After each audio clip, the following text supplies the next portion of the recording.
तो चलिए आगे बढ़ते हैं और बड़ी खबर का रुख कर रहे हैं। कानपुर में मां बेटी मौत मामले में आज दोनों का अंतिम संस्कार किया जाएगा। एक तरफ सरकार पूरी तरीके से इस पूरे मामले में एक्शन में है, तो वहीं आज अंतिम संस्कार होगा मां बेटी का। आपको बता दें कि जिस तरीके से मां बेटी का इस अग्निकांड में जान गई थी, उसके बाद जहां पर जो जिम्मेदार अधिकारी हैं उन पर बड़ी कार्रवाई लगातार एक्शन के तौर पर सरकार इस वक्त कर रही है। तो वहीं आज बड़ी अपडेट बता दें, अंतिम संस्कार के लिए परिवार राजी हो चुका है। डिप्टी सीएम ब्रजेश पाठक के आश्वासन के बाद परिवार राजी हुआ है। आज परिवार मां बेटी का अंतिम संस्कार करेगा। थोड़ी ही देर में अंतिम संस्कार होगा। घटनास्थल से दोनों जो शव हैं उन्हें एम्बुलेंस से ले जाया गया है। कानपुर नगर के बिठुर घाट ये दोनों शव ले जाए जा रहे हैं, जहां पर अंतिम संस्कार होगा।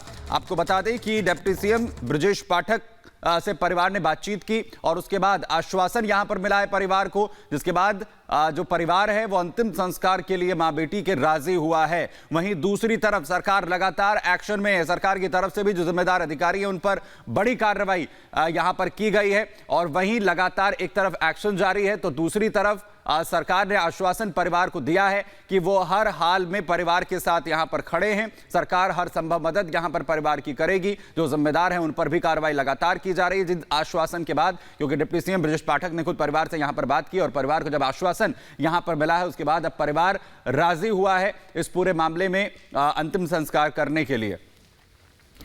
और हम सीधे रुक कर लेते हैं। अनूप हमारे सहयोगी इस वक्त ग्राउंड जीरो पर मौजूद हैं। अनूप, क्या और जानकारी इस पूरे मामले पर मिल पा रही है? और सबसे बड़ा सवाल तो यही है कि आखिर परिवार को कब मिलेगा इंसाफ? फिलहाल क्या तस्वीर वहां पर?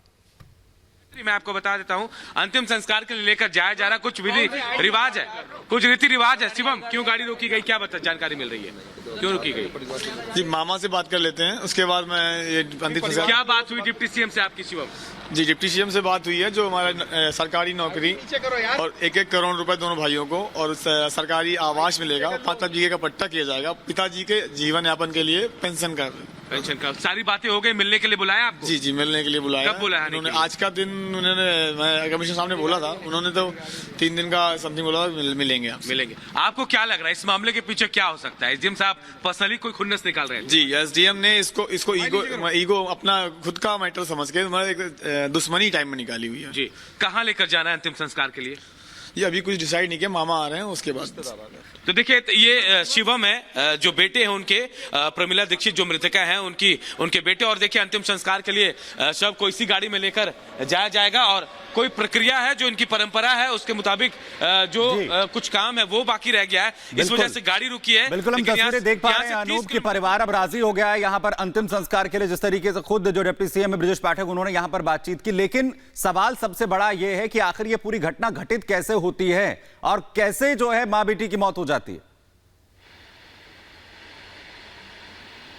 देखिए, सबसे बड़ी बात कि जिस जगह पे स्पॉट पर हम थे सुमित, और वो बिल्कुल गांव से अलग इलाका है, वहां इंक्रोचमेंट अगर किसी जमीन पर है तो भी कोई फर्क नहीं पड़ता था। ग्राम समाज की वो जमीन बताई जा रही है, लेकिन कहीं ना कहीं ये जानकारी मिल रही है कि ये जो एसडीएम है वो और लेखपाल ने इसे बिल्कुल अपने तरीके से लिया था और पर्सनली निजी दुश्मनी बताया जा रहा है, जो आसपास के लोग बता रहे हैं, उसे निकालने के लिए पूरी घटना को अंजाम दिया गया और मौत उसके अंजाम के तौर पर सामने आया है। हालांकि अब ये जानकारी मिली कि लेखपाल को अरेस्ट कर लिया गया, एसडीएम को सस्पेंड कर लिया गया। 14 लोग हैं जिनके खिलाफ मामला दर्ज किया गया, नामजद जो है, और भी कई लोगों के खिलाफ मामला दर्ज किया गया है। लेकिन फिलहाल जो प्रायोरिटी है, जो प्राथमिक काम करना है वो है कि अंतिम संस्कार इनका हो जाए, उसके बाद जो प्रक्रिया है वो पूरी की जाएगी। लेकिन कहीं ना कहीं तौर पर यह साफ जाहिर हो रहा है, जिस जगह पर हम गए हैं वो बिल्कुल गांव खेत का इलाका है। अगर वहां कोई रह भी रहा होगा तो किसी को कोई परेशानी नहीं होनी चाहिए थी, लेकिन यहाँ गांव वाले जो आसपास के लोग हैं वो साफ तौर पर कह रहे हैं कि एसडीएम वो नहीं चाहते थे कि यहां पर ऐसा कुछ हो।